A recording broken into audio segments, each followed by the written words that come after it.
tinosangana zvakare panguva dzakanaka, nguva dzekugoverana shoko, nguva dzekusimbisana nekupana tariro mushoko raMwari. I love the word of the Lord. I know you are watching this short message because you love the Lord and you love the word of the Lord. Mwari wakuchengeta, Mwari wakutarira, Mwari wakusvitsa pano kuti akuitire zvakanaka. Tichaverenga shoko raMwari kubhuku rakanyorwa naJeremiah, mariro aJeremiah, Lamentations chapter number 3 verses 22 and 23.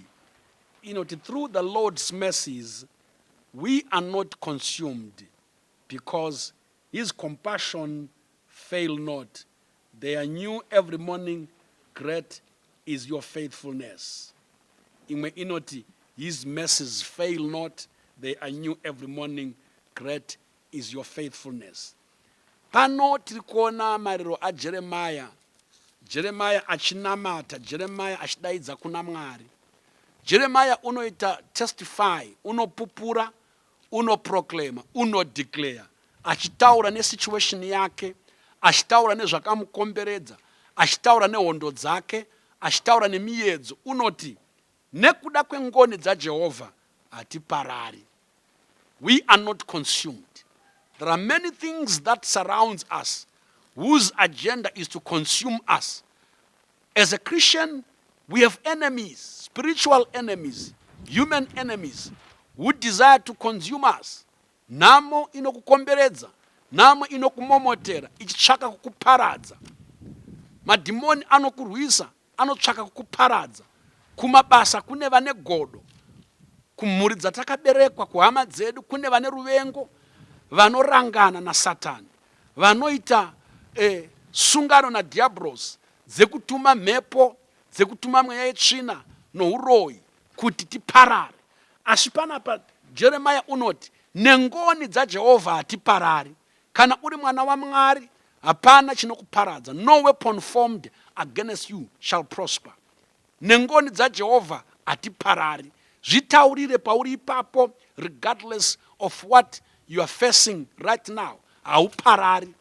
Chirwere chauri kurwara nacho hachikuparadzi. Vavengi vanorwa newe havakuparadzi. Kumira kweikonomi yeZimbabwe haikuparadzi. COVID-19 haikuparadzi. Lockdown haikuparadzi. Whatever is threatening your life will not consume you, will not destroy you, because you are surrounded by the mercies of the Lord. Our God is a God of mercy. Ngoni dzaJehovha dzakakukomberedza, ngoni dzaJehovha dzinokutakura, ngoni dzaJehovha dzinofamba newe, dziri pamusoro pako, pavana vako, pabasa rako. Hanzi idzo ngoni dzaJehovha hadzikundikani. The mercies of the Lord will never fail. Our friends who gives us promises can fail us. Our comrades can fail us. People whom we look to and look up to can fail us.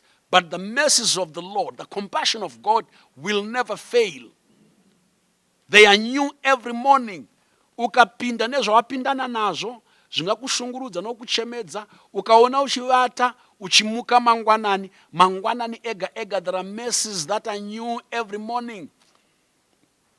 Kangano zvakaitika nezuro, kangano misodzi yanezuro, kangano disappointments anezuro, kangano mafailures anezuro. Every morning there is a new chapter for your life. Every morning God has new mercies for you. The writer of the book of Hebrews says, we come to the throne of grace to obtain mercy. Every time you kneel down and you call upon the name of the Lord, you are kneeling at the throne of grace to obtain mercy. May the mercies of the Lord uphold you. May the mercies of the Lord surround you. Through the mercies of the Lord, you are not destroyed.